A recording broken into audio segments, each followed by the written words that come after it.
Good morning. हम लोग आज देखेंगे कक्षा 12 में जो पढ़ रहे थे हम वैद्युत फ्लक्स, मतलब इसके पहले विद्युत चुंबकीय प्रेरण चैप्टर था।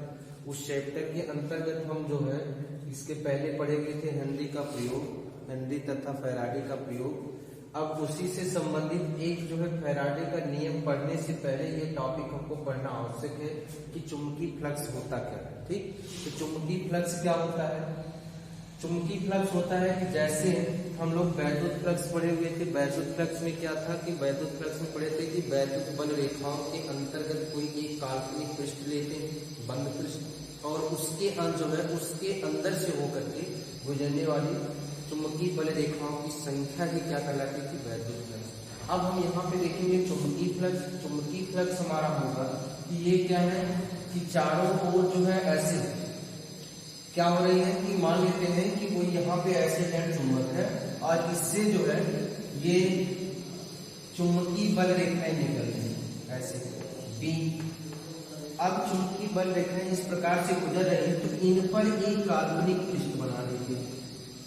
ठीक, काल्पनिक बल पृष्ठ बनाते हैं या कह सकते हैं लूप बनाते हैं, एक घेरा बनाते हैं, उसके अंदर से गुजरने वाली संपूर्ण जो है बल संपूर्ण चुंबकीय रेखाओं की संख्या जो होगी वही क्या कहलाएगी? आपकी चुंबकीय फ्लक्स कहलाएगी। मतलब इस घेरे के अंदर से गुजरने वाली संपूर्ण चुंबकीय बल रेखाओं की संख्या ही क्या कहलाएगी? चुंबकीय फ्लक्स कहलाएगी। ये दो बातों पर निर्भर कर रहा है, यहाँ से स्पष्ट हो रहा है, जैसे चित्र से हम देख सकते हैं दो ही बातों से ही स्पष्ट हो रहा है। क्या है?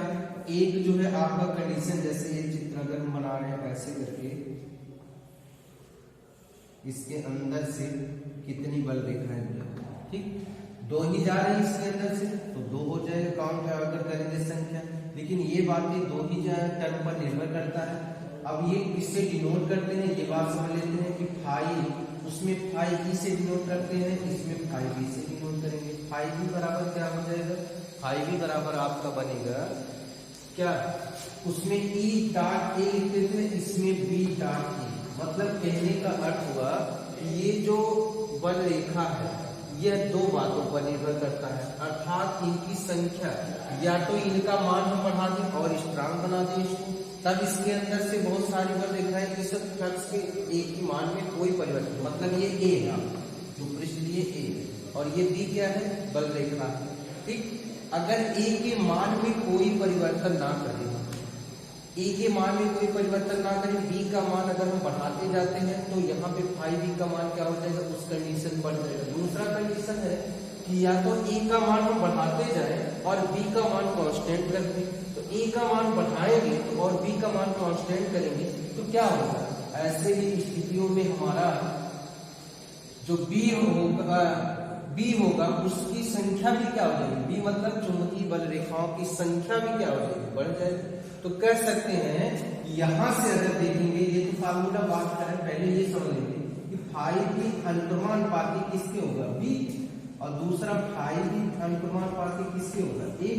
तो यहाँ से दोनों एक दूसरे के अनुक्रमानुपाती, अर्थात दो कंडीशन में ही बढ़ सकते, या तो बी का मान बढ़ाए या तो ए का मान बढ़ाए। तो अगर इन दोनों को एक साथ लिखते हैं तो क्या मिलेगा? फाई भी बी इंटू ए, और एक यहाँ से जब भी प्रोपोर्शनल हटाएंगे कांस्टेंट लेगा, इस कांस्टेंट का मान कितना होगा? SI पद्धति में एक माना गया है, तो मतलब फाई बी बराबर हमारा क्या मिल जाएगा? B dot A. क्यों ए ले रहे हैं? क्योंकि हम पढ़े ए क्या कैसी राशि है? ए जो है हमारी सदिश राशि है, ठीक, और बी क्या है? बी भी सदिश राशि है। लेकिन ये क्या है? इन दोनों का ये संख्या का काम बता रहा है, तो संख्या जो हो गए वो अदिश राशि हो गए। तो यहाँ पे इन दोनों के बीच में क्या है? तो मतलब सदिशों का सदिश गुणन के बाद क्या मिलेगा? हमको अदिश प्राप्त हो रहा है, तो यहाँ पे क्या मिल जाएगा? डॉट। और जब डॉट यहाँ से हटाते हैं तो क्या मिलता है हमको? Cos theta. और देखेंगे कॉस थीटा जो वेरी इंपॉर्टेंट यहाँ से टर्म निकल करके आता है कि चुंबकीय फ्लक्स में सबसे बढ़िया परिवर्तन करने पर कौन सा प्रभाव पड़ता है।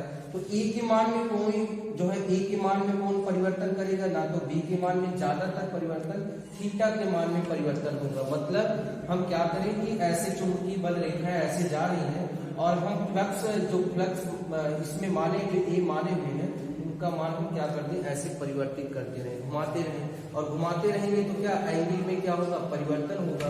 और जिसके कारण चुंबकीय फ्लक्स में संख्या का मान क्या हो जाएगा, बदलता है। ठीक, इन्हीं बदल अर्थात इससे हम चुंबकीय फ्लक्स में क्या कर सकते हैं, परिवर्तन कर सकते हैं। अब देखेंगे इससे संबंधित जो है और बातें कि यह इसका मात्रक क्या होगा। तो मात्रक अगर हम फाई बी का मात्रक देखते हैं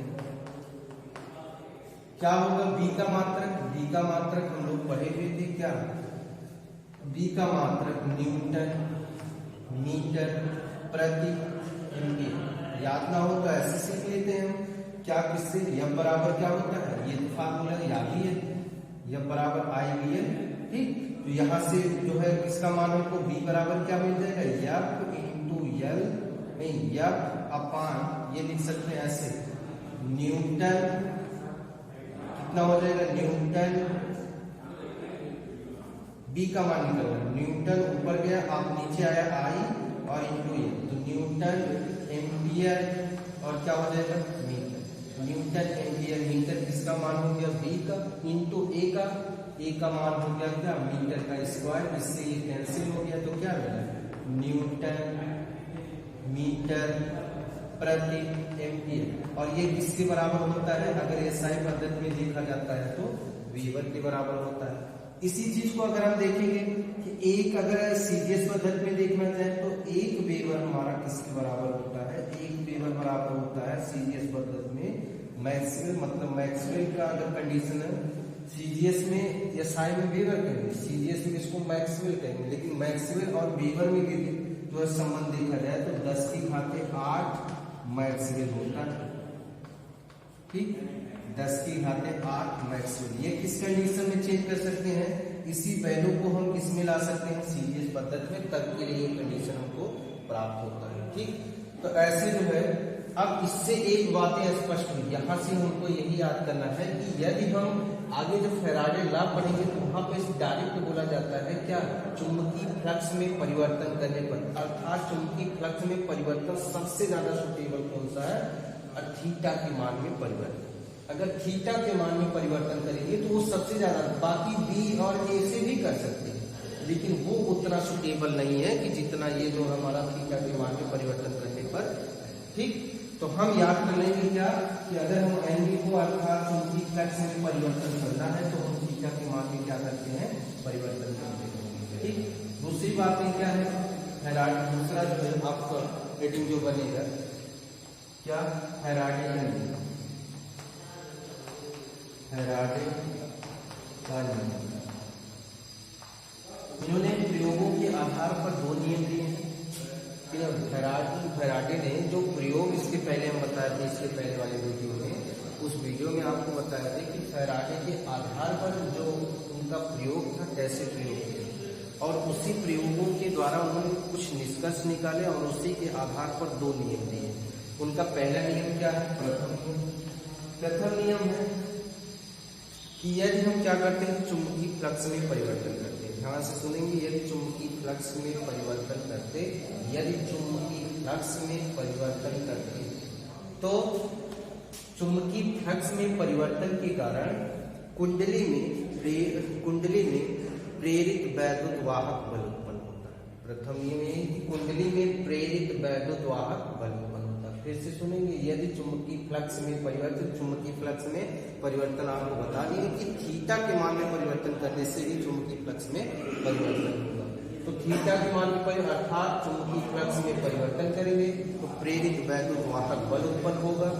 अगर वो कुंडली हमारी बंद होती है, मतलब परिपथ अगर हमारी कुंडली किसी तरीके से वो बंद है एक दूसरे से, तो वहां पे क्या हो जाएगी, कुंडली में प्रेरित धारा बहने लगेगी। ठीक, ये तो उनका प्रथम नियम। लेकिन द्वितीय नियम इन्होंने क्या कहा, द्वितीय नियम इसी चीज को उन्होंने कहा कि जो प्रेरित वैद्युत वाहक बल उत्पन्न होता है उनका परिमाण तब कितना होता है। प्रथम नियम में केवल यही बताया कि ई तो होता है, प्रेरित वैद्युत वाहक बल उत्पन्न होता है, लेकिन उसका परिमाण कितना होता है, तो परिमाण के बारे में उन्होंने दूसरा नियम दिया। दूसरा नियम क्या बताया है, उन्होंने कहा कि ई जो है, ई बराबर होगा minus D phi B into B upon D. मतलब कहने का अर्थ क्या है, यहाँ पे माइनस जो शो करेगा परिवर्तन का विरोध शो करता है। और कहेंगे कि जो प्रेरित वैद्युत वाहक बल है वह निर्भर करता है चुंबकीय फ्लक्स में परिवर्तन दर के बराबर होता है। मतलब उनका दूसरा नियम क्या है? दूसरा नियम ये बताता है कि अगर किसी कुंडली में कितना प्रेरित वैद्युत वाहक बल उत्पन्न हो रहा है वह चुंबकीय फ्लक्स में परिवर्तन के दर के क्या होता है? बराबर होता है। ठीक, वह इनका मान होगा E बराबर माइनस डी फाई बी अपान dt, जो यहाँ पे माइनस शो करता है, पुनः सुन लीजिए, यह शो करता है परिवर्तन का विरोध। ठीक, परिवर्तन का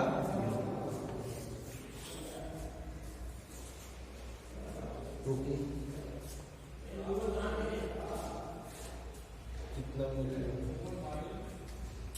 ठीक है। अब यहाँ पे फैराडे नियम आप लोग सीख चुके हैं, याद भी कर लेंगे, बहुत इंपॉर्टेंट है। अब इसके बाद जो है इसमें क्या रिलेशन है कि आई में क्या रिलेशन, प्रेरित वैद्युत आवेश क्या होता है, प्रेरित वैद्युत वाहक बल क्या होता है, इन सारे में क्या रिलेशन है उनको हम प्रूव करेंगे। ठीक, अगले कोई वीडियो में।